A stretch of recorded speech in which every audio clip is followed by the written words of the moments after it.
Hello বন্ধুগণ, আসসালামু আলাইকুম।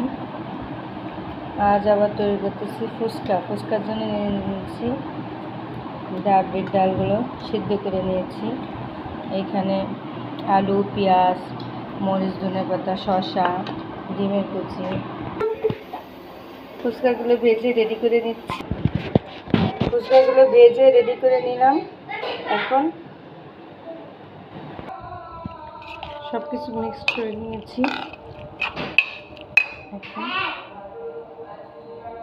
রেডি করে নিয়েছি। হয়ে গেছে আমার ফুচকা রেডি।